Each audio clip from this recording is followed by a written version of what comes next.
Good evening, and welcome to a series of critical conversations that we are having with Scroll, by, and Survivors Against TB. My name is Chapal Mehra. I'm a public health specialist and a writer. And today we are going to be discussing public health science in times of COVID. Uh, the world has encountered a crisis in the form of the COVID-19 virus, which is unprecedented. And at this time, the role of public health and science has never been more critical. It is to science that we are looking for everything from the possibility of a COVID-19 vaccine to low-cost innovations and even a possible cure. And our understanding and our scientific capacity is critical to battling this crisis. How do we understand the nuances and the science around this pandemic has become particularly critical. Also because there is so much misinformation, or rather lack of information, on the key scientific factors that drive this epidemic. So to understand many of these issues and to discuss them, today I'm joined by one of the country's leading scientific minds, who is also a professor at CMC Vellore, Dr. Gagandeep Kang. We will be talking to her about understanding the role of science and public health in this pandemic. Good evening, Dr. Kang. Thank you so much for joining us. Very pleased to be here, Chapal. Let me ask a much kind of broad question here. The world has kind of encountered a virus which we were clearly not prepared for. The WHO has called it a pandemic that may last for 2 to 4 years. What do we know about the science of the virus? Because there is so much panic and anxiety around what it means, how it's being spread. There are so many theories. If you could, from a purely scientific point of view, explain this crisis to us. If we look at the emergence of new viruses, this is not unexpected. It happens all the time. Whenever you look at animals and humans or different species of animals and birds being in contact with one another, there are pretty reasonable chances that a virus will cross species, jump from one species to another. The problem really arises when not only do you cross the species barrier, but also you gain the ability to transmit within the new species, which is spread within the new species. Now, this happens all the time. It may be your domestic dog or cat or cattle.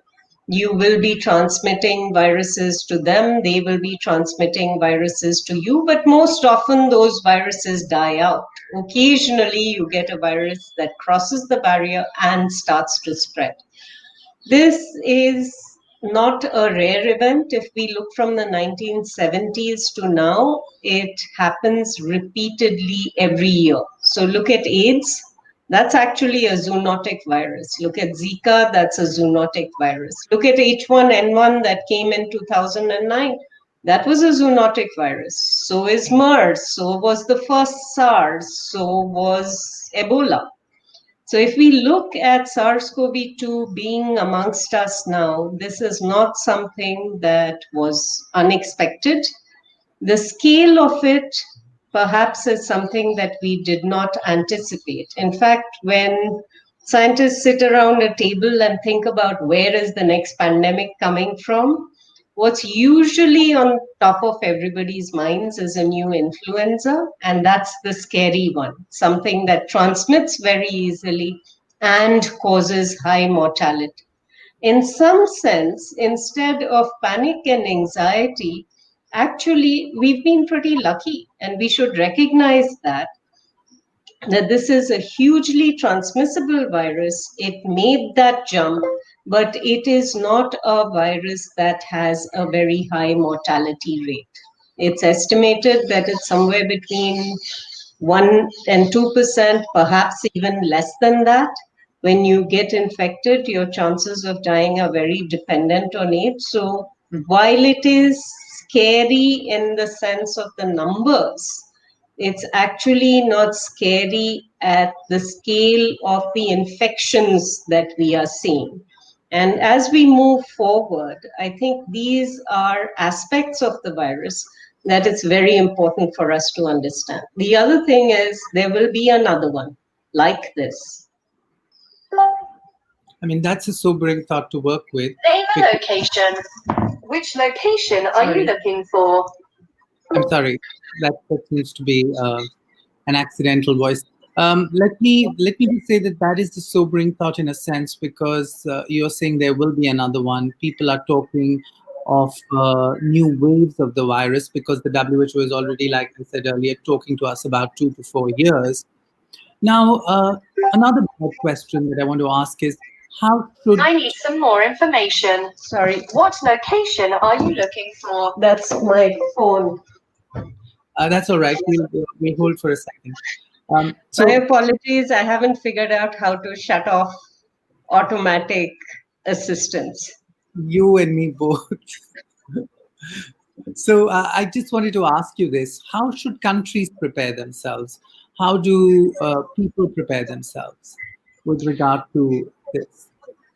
I think it's not about countries preparing themselves, it's really about the world preparing itself.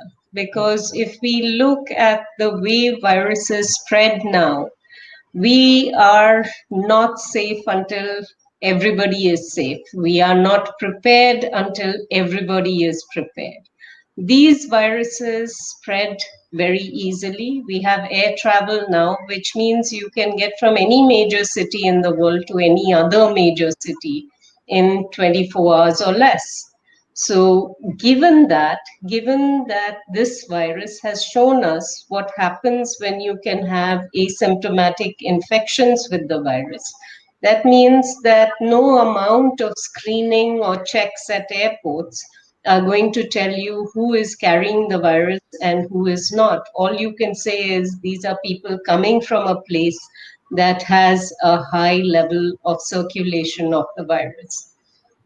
So, in terms of preparedness, what can we do? We need surveillance. We've never invested in surveillance the way we need to. Take a look at influenza. We know every year that we are going to have influenza in the monsoons and in the winters.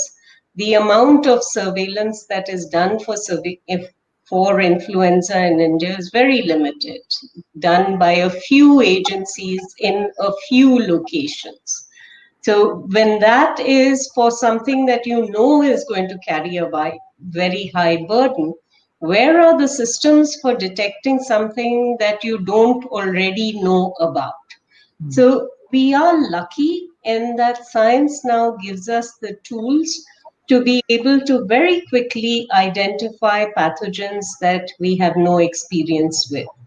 The ability to do sequencing quickly and at scale can help us identify those new agents, but we need for that to be distributed, and we need for an approach to be able to apply that level of genetic sequencing to everything that we can predict will be a threat.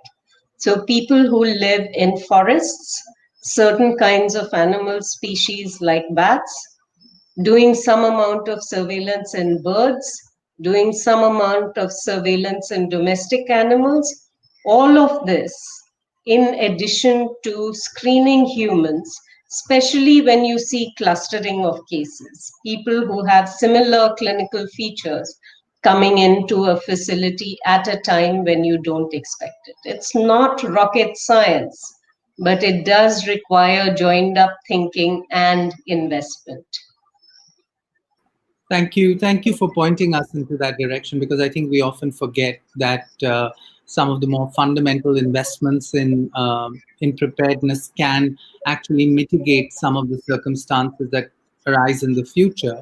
I mean, you spoke about the tools that science has given us, and I wanted to sort of quickly touch upon the kind of obsession that we have today in the public discourse, but also in the media, around a cure.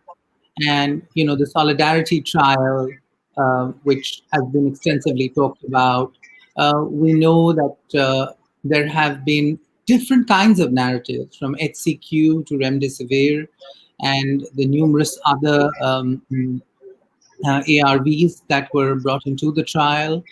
Um, and if you can explain a little bit about that, because in a sense, solidarity told us what doesn't work, but we're still some time away from what possibly works or mitigates the impact of this virus. I think what everyone is looking for is a magic bullet.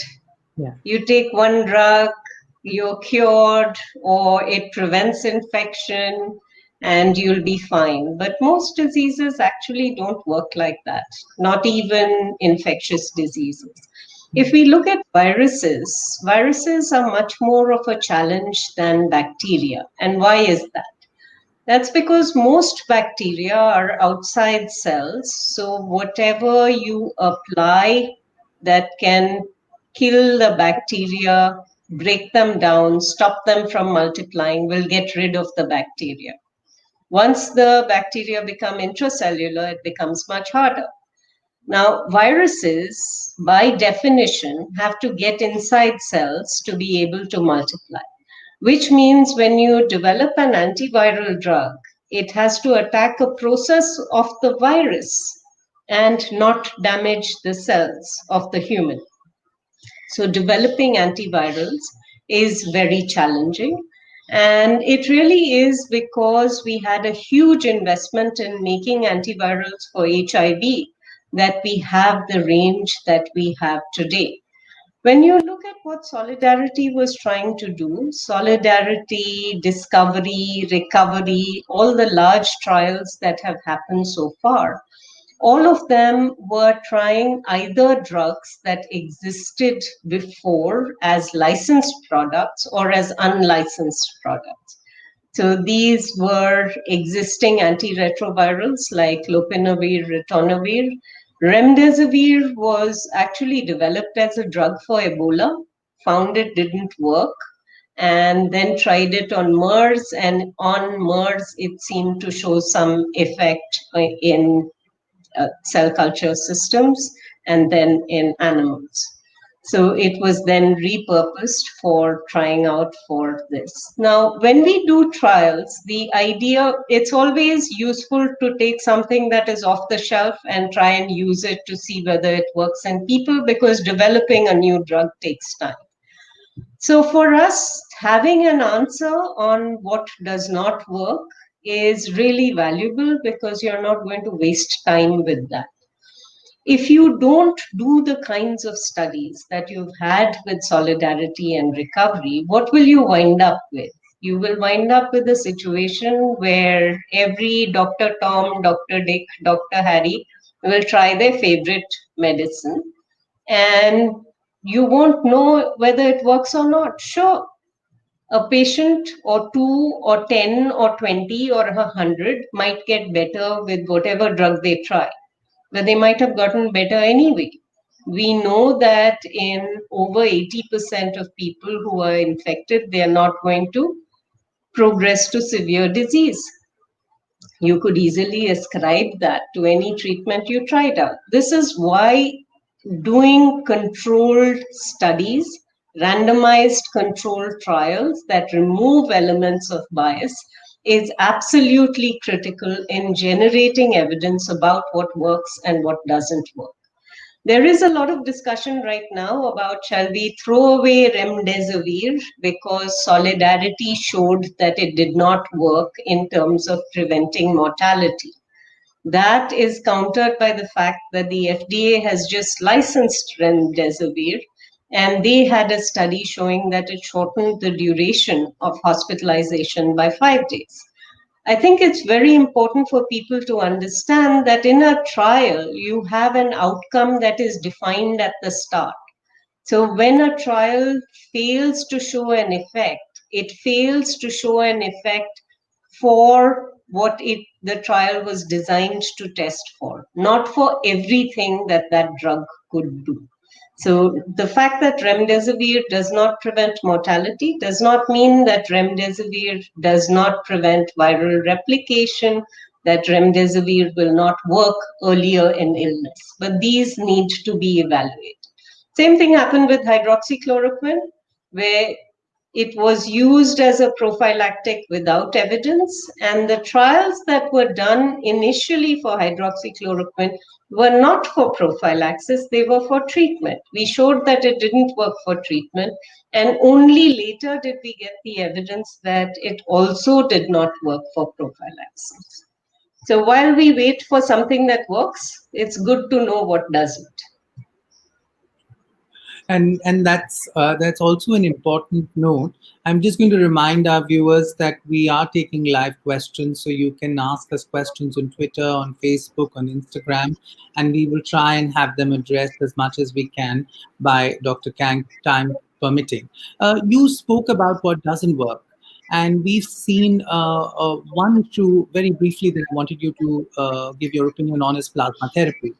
2 months ago, I interviewed one of leading COVID doctors who's working in a COVID ward at Medanta, and she very unequivocally said, "We have no reason to believe that plasma therapy works, and we are certainly not going to recommend it." But it was in India. We were running plasma banks for some time now, and what is your view on that? And do you think that's good science? I think for plasma therapy, again, we need to evaluate plasma therapy rigorously. And what that means is that you're using plasma therapy because you think that antibodies in the plasma from recovered patients will prevent progression of disease in somebody who is currently infected. This is a way of providing treatment, or almost like almost like passive immunization, uh, indirectly. But was the plasma the right plasma? Did it have high levels of neutralizing antibodies? Was it tested for that? Well, quite frankly, much of the plasma that we've been seeing is that if you have plasma that has come from people for whom you don't know the level of binding antibodies, let alone the level of neutralizing antibodies, you don't know whether you're really using the right product for the right condition. So the ideal trial would be one where you measure binding antibodies, measure neutralizing antibodies, and then give the plasma with high levels of neutralizing antibodies to people at a defined time in their illness, and then examine for outcomes. As a control, you could do low titered antibodies, you could do standard of care, which is what we are doing now. But I think with any intervention, it needs rigorous evaluation. With the Placid trial, we didn't have that level of rigor. Still useful, still telling us that this is not the ideal way to go, to set up a trial where you don't characterize what you're giving to people, but it would have been better if we had had antibody levels. That's very helpful to clarify the plasma therapy issue. I also want to ask you about another issue which is constantly in the news, and I cannot think of a better person than you to answer this, because you understand vaccines better than most people. And there is so much talk and so much public fixation and even political fixation on the vaccine. It's now being used as an electoral issue as well, I'm told. Uh, and one wonders, when did the public good become an electoral promise? But keeping that aside, uh, how do you understand the current time frame for a vaccine? And what, according to you, are the promising candidates? I know you want to talk a little bit about the word promising as well. And what do you think about the current COVID vaccine situation globally? And perhaps we can then talk about in India as well. So don't get me wrong, I love vaccines. I'm a proponent for vaccines, as most people know. But I think the idea, the way vaccines are being projected right now, like, it's going to be a switch that goes off. Today we have a vaccine, tomorrow life is back to normal. That is not going to happen. If we look at what is expected of vaccines, we're expecting vaccines to prevent somewhere between 50 and 70% of disease, which means that you're not preventing infection, you're preventing disease, and even that, not in everybody who gets vaccinated. So between half and one third of people who get the vaccine may not actually be protected from disease, which means life is not going to change the minute vaccines come in. But as we vaccinate more and more people with a vaccine that has 50 to 70% efficacy, we will start to see decreases in disease and in transmission. So if we look at what the most promising candidates are, well, every candidate is promising until you get the results of the phase 3 trial that tells you whether it's worked or not. Phase 3 is where you evaluate a vaccine to see did it prevent disease in people who were vaccinated by comparing them to a group of people who did not receive the vaccine and therefore had the normal levels of infection for that community. And if we look at phase 3, there are a dozen vaccines that are already in phase 3 trials around the world. The first readouts may be coming anytime now. I'm expecting that at least 3 of the vaccines will give us interim results by the end of the year. Interim results means that they have pre-specified that if they get a certain number of cases, they will look to see whether the prospects of this vaccine are looking good or not. And if they do look good, then I anticipate that the companies that have those vaccines will be applying to their regulatory authorities for emergency use authorization so that they can start to give the vaccines to more and more people outside of the trial. When we look at the Indian vaccines, the Bharat vaccine is going to go into phase 3 trials. The AstraZeneca vaccine, which is with Serum Institute, is already in phase 3 trials in other parts of the world, and we will have readouts from that probably by the end of this year, which means that even though we've done much smaller studies in India, it's possible that Serum Institute may be able to get their vaccine into the market really quickly.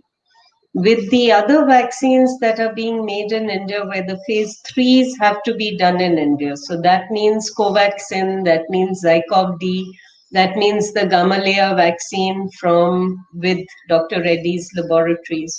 All of them will need to recruit their participants, and the size of the trials will be something like what Bharat is doing, which is 28,500. So in the tens of thousands of people for a proper phase 3 trial. You have to recruit them, you have to follow them up for long enough to get cases. So in that sense, I think Serum has a head start because their phase 3 is already being done outside of the country. But having a head start doesn't necessarily mean that this will be the only vaccine there is, even if it is successful. There are so many platforms out there.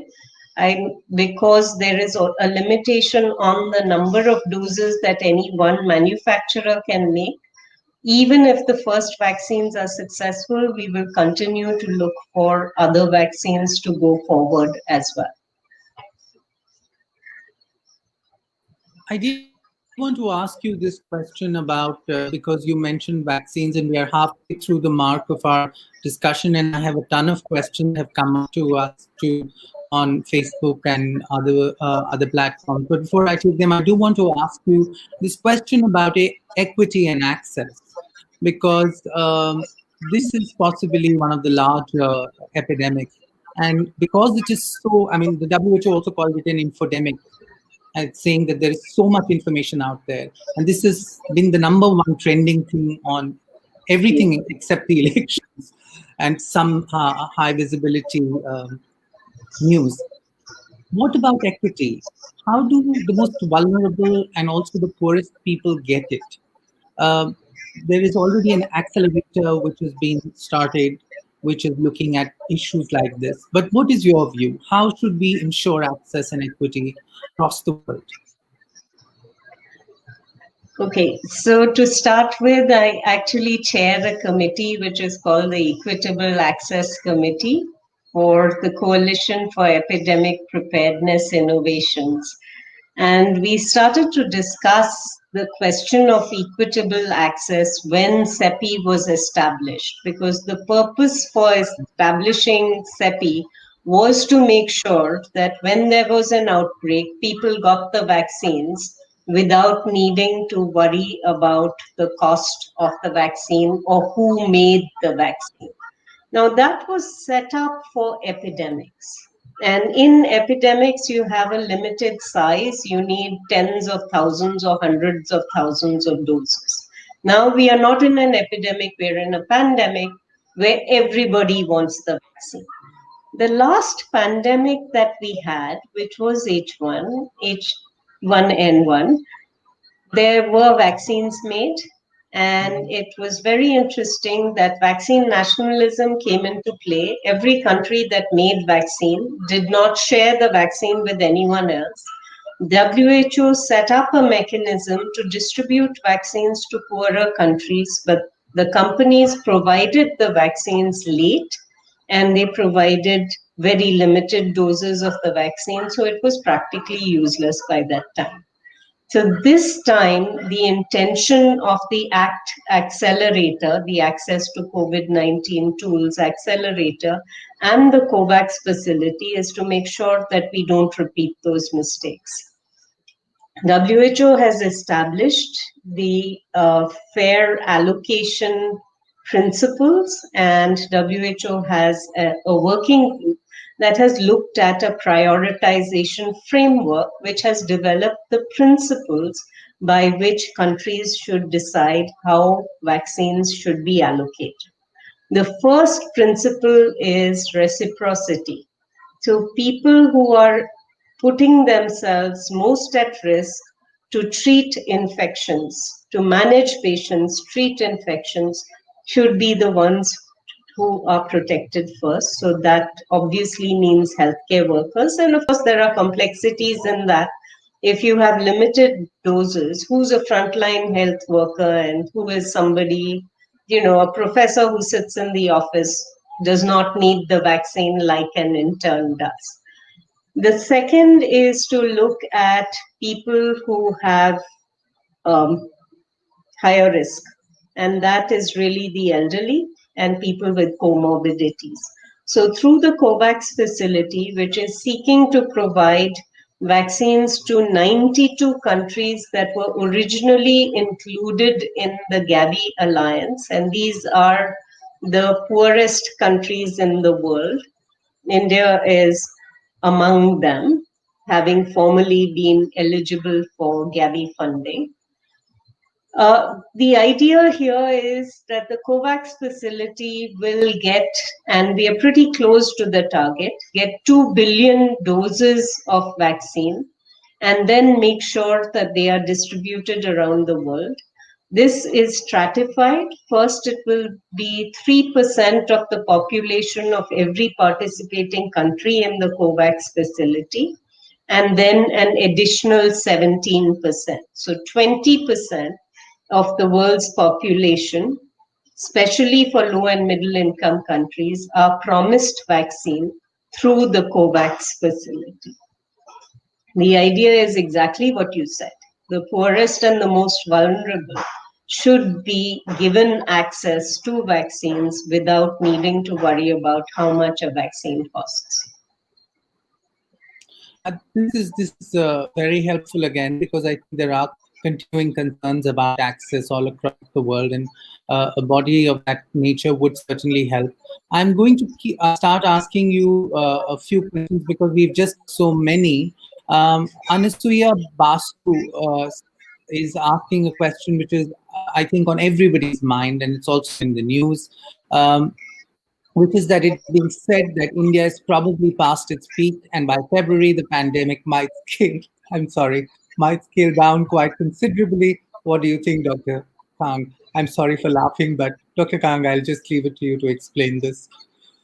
Okay, so I think the one thing that all of us have recognized is that this is not, India as a whole is not one epidemic curve. We are made up of multiple small epidemics that need to be put together. We saw that disease was first in Mumbai, then the numbers were high in Delhi, then Indore, Ahmedabad, the cities. Now we are talking about rural areas. So India being past its peak still means that in some places we are heading downwards, in other places we are still climbing. The other things that we have learned is that a lot of this is depending on our behavior. What is it that we are doing to protect ourselves, to protect our populations? It is a question of local action determining what happens to control of transmission. So it's very difficult to say past our peak because, quite frankly, we don't have numbers with the kind of granularity that would be helpful to us to say this. It's very likely there's been a trend that has been going in that direction. Will it be maintained? I don't know. If we look at the US, and again, the US, we have the same issue as in India, where New York was different from rural areas, and now North Dakota has the highest death rates. The US is heading currently into what looks like its third peak. So will we be more like the US than like some other places that have had a single peak and managed to control their disease? Very, very hard to say. But I think it's saying by February is a tad optimistic. I think, thank you for saying that, because I think that's what a lot of public narratives are trying to project, and I think it's important to be realistic. We have another question from Tanveer Ahmed, and I think this is really looking at post-infection and understanding the progression of the disease in the body to some extent, because I think a lot of people are looking at issues like this, where he's asking, can you say something about post-COVID fever, fatigue, tremors, loss of appetite, how long it will last? Because now increasingly, I work with communities of patients, and we found that a lot of patients, even after 2 months of having the initial infection, are reporting long-term symptoms and problems. Um, Although earlier we were told that you go through the infection cycle and you're cured, which is clearly not the case. What is your sign? I mean, as a scientist, what is your view on this? So, having a post viral syndrome is not restricted to SARS-CoV-2. Anybody who's had chikungunya, or many people who've had chikungunya, will tell you that for a year afterwards you can have arthritis. There are many other viruses that lead to what feels like a chronic fatigue syndrome. It's now called encephalomyalgia. Now, with COVID, this is a disease that is in its early stages. The fact that there is what is called a post-COVID syndrome or a long COVID syndrome does not mean that the virus is sitting around. We have no evidence yet of latency. It may happen, we haven't found it yet. But even without a virus becoming latent, the inflammatory response that is set up during the acute infection can persist for a very long time. How long? We don't know. It's been 4 months for many people that this has persisted. The only good thing that we can say is that for people who have been tracked over time, they do see a gradual improvement in their symptoms. So it is devastating. It can be very, very challenging. People can accuse you of malingering, but it is not. It is something that is very real. And we should be supportive and try to gather as much data as we can so we can understand the extent of the problem. Another key question that has come up, which being asked by Karishma Karan, which is really talking about, she's touching upon therapeutics and vaccines, and she's talking about what is your view on the testing landscape in India? GUI has scaled up testing capacity. How can we do better? What is your view on antigen tests versus PCR tests? this is uh, this is another tricky one, but I'm leaving you to answer that. Sure. No test is perfect. Okay, so RT-PCR is not perfect, and the rapid antigen test is not perfect, and the new Feluda test will not be perfect. Antibody tests aren't perfect. So when we use a diagnostic test, very important to know why we are using the test and understand the performance of the test and how we use it to inform our further action. So if you have a patient who looks like COVID, walks like COVID, somebody who comes in with a fever, cough, has recent loss of smell, loss of taste, and the RT-PCR is negative, what you're going to do? You're still going to think that, if I hear hoofbeats, it's a horse and not a zebra. So it's a lot of what you do is informed by the whole picture, not the test. Now, having said that, where is an RT-PCR useful? An RT-PCR is a test that gives you quantity, tells you whether how much virus a person is shedding. Is this helpful? Yes, because if your RT-PCR cycles are low, that means that you have a lot of virus and are likely to be transmitting. And if it's high, then it's very unlikely. It's useful in a hospital setting. It's useful to track patients, but it takes time to get those results back. So if it's going to take me 2 days to get the results of an RT-PCR test, until then, I'm not going to be able to isolate a patient or make a decision about a patient. They may be transmitting at that time. In that situation, it may be more value to me to use a rapid antigen test because I'll get a result in 20 minutes. Now, I think with the government, I actually don't know which test is applied to what for what reason. So, do you have no antigen tests done in a hospital? Do you have no RT-PCRs done in the community? Who is retested? Who is tested because they are a contact? If we had the reason for testing, which test was used, and the result of those tests, those would actually inform our further actions.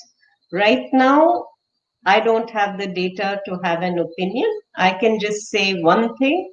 We are testing over 1 million a day, and that's remarkable given where we started off from 6-8 months ago. You've pointed to some very, very important issues, and I want to touch on them again a little bit, because you were saying how we don't have enough data on what we are applying to how and what that is yielding. And even at the same time, we have made progress with testing. Now, the question, of course, is that part of the response to this pandemic has been led by a lack of enough scientific information, and this is a question I'm asking, not one of the viewers, in the media. There have been cases of misreportage which misinform. There have been cases of stigmatization which have actually created problems for the health workforce. Um, how much more science and public health understanding does the media need? And that's a very specific question because the, the public seems to be trusting the media, and the media is not always giving the right information. And this is turning into a fairly confused situation then. So I think actually for many things, I'm finding that many of the journalists that I speak to are really trying to understand what the situation is. And if you have so many people trying to do that and the public being able to listen to them, certainly the quantity of science journalism has increased. And in some spaces, the quality of the science journalism has increased. Where we wind up with an issue is where inaccurate information is spread far and wide. Some of that is because journalists aren't paying enough attention and are amplifying inaccurate messages. That's not true just of India, that's true all over the world. Whether it is a question of conspiracy theories or irrational treatments or stories that lead to stigmatization of individuals because we have the panic and anxiety that you spoke of earlier, all of that is a reaction to the world that we live in today. What appeals to people and what doesn't. I think as scientists, as public health specialists, we have a responsibility to be available and to continue to communicate to counter these messages. This is not a time for staying in our ivory towers. We need a little bit of that, but we also need to make sure that there is credible scientific communication to counter all the wrong information that gets out there. Thank you so much for saying that. Uh, we are in the last 15 minutes, and again we have a lot of questions. So I'm going to club a few of them together because those are very operational questions. Now there is this fatigue growing in the population in India, but elsewhere also in the world. People are tired of living with this pandemic in a sense, and there is in some cases there's fatalism, about we'll see what happens, dekha jayega. And then, of course, there is the need, there is the economic need, there is the learning need to go back to school and colleges, there is the need to travel to make money. And organizations are, now that we've virtually opened up the country, there are all these pressing concerns. I have a ton of questions which I'm going to club together where people are wondering, how do we address life now that the country is open, in a sense? No? What precautions do I take if I travel? Do I go back to university? There are anxious parents who've written in saying, what happens to learning in this time? And I'm wondering, what would you say to them? What would you say about going back to life and with the growing fatigue that we are in? I think having a choice is a luxury. So if we look at who is most protected by lockdowns and social distancing, it's the people who can afford to work from home. There are many people who cannot do that. And what becomes our responsibility then as citizens of this country? I think there is no activity that is 100% safe. Every activity carries some level of risk of infection. And there is also a benefit that accrues from that activity, whether that is going to school or going to college, and whether it's going to work, using public transport, traveling by air. All of them have some risk, and you will only do that activity if it has some benefit. How much does it matter to me to see my mother? Am I willing to take a flight to do that? I think these are calculations that we need to do for ourselves. But the one thing that is important is to understand that actually prevention is relatively simple ways of functioning. We are all aware of them. We all know what needs to be done. And if we think about it, there is some degree of control that we exercise over our actions and the situations that we are in.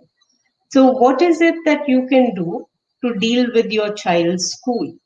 What are the actions that the school is taking as regards ventilation, as regards the number of children who are in the classroom, the distance at which the children sit, what kinds of playground activities are permitted? All of these are things that we can influence, and we should look at it from a scientific perspective. What is it that we do to reduce risk of transmission? The important thing is you cannot reduce risk 100%, but you can reduce it very, very significantly for prolonged periods of time. So we have control and we should exercise that. Another important question that has come, but actually a question that even I wanted to ask by Prapti Jaiswal is what changes do you think the Indian health system should see post-pandemic? But it's really a broad question, right? Because what changes should the world's health system see? Because we realize that some of the more economically developed and technologically advanced um, ostensibly high quality care providing countries are unable to cope with this pandemic. And so, what are the key elements that need to change in our health system, first in India, but also globally? So maybe I'll be radical about this and I'll say I don't want to change anything about our tertiary healthcare system. I don't want to improve quality of care in the ICUs. I don't, we have good doctors, we have good systems. So, what change do I want to see? I want to see a strong and resilient primary healthcare system, one that people trust, one that people go to. What will it take for us to build a government run, owned, provided primary healthcare system to which you and I will go? Once we have that, we're done. You I need want a to add, system. You need a system please you go can ahead. trust. Yeah. So if we Yeah, please go use ahead, it, sir. we obviously trust it. And then when the next pandemic comes, the messaging, the tools that are available in terms of surveillance, in terms of advice, in terms of treatments, this will be something that we will all benefit from. I don't think the benefits should accrue to only, English speaking wealthy people. I think it should be the same for all of us. Thank you so much. I'm going to also add to it and say that I wonder when health will become a political subject where people will vote on the basis of who provides the best healthcare or who promises to provide the best healthcare instead of just bridges and roads. Those are essential too, but so is health. We are in the last 5 minutes, and I have two very interesting questions that I do want to ask you. So, one is, of course, about the suddenly science has become our best friend. But when we need to invest in science, when we need to invest in research, and I'm not just talking about India right now, we are constantly shortchanging our academic institutions, our researchers. Um, do you think that should change, and how do you think that should change post this pandemic or even during this pandemic? We've suddenly seen an upsurge of funding for COVID across the world, but this wasn't the scenario when we were pre-pandemic, was it? It's being called the COVIDization of research. There's no money for anything else. And that's a worry. So I think discovery science is something that we need to invest in, and only governments can invest in discovery science because the solutions and tools of tomorrow will come from that discovery science.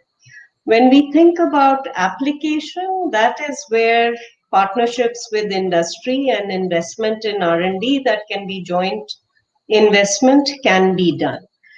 For India and the world, I think there is a distinction in India because we don't invest enough in clinical research, we don't invest in long-term projects, and we don't invest on scale. So if we were to look at ramping up quality clinical research in the country, that would allow us to evaluate drugs, vaccines, devices in actual human beings, that would be valuable. Right now, we still depend on the West to do those evaluations and then transfer what they have found to us. The second thing is, if you have a 3-year project, you're not going to do serious science because you'll be thinking about your next 3-year project while you're doing this one. So you really need to have places that can do serious long-term projects that are not dependent on short grant cycles. Third, I think you need to think of working as teams, which again, we don't do enough. A last question that has come to us is from a gentleman called Zubair Ahmed, who's asking us, is it wise for the state to reduce testing if the deaths are low? I think it's a kind of ethical dilemma that is being posed here.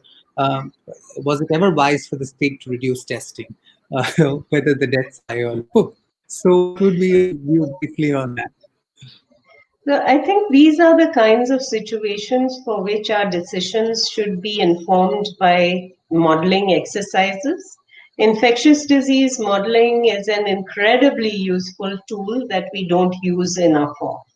What you will look for is what is the impact of testing less?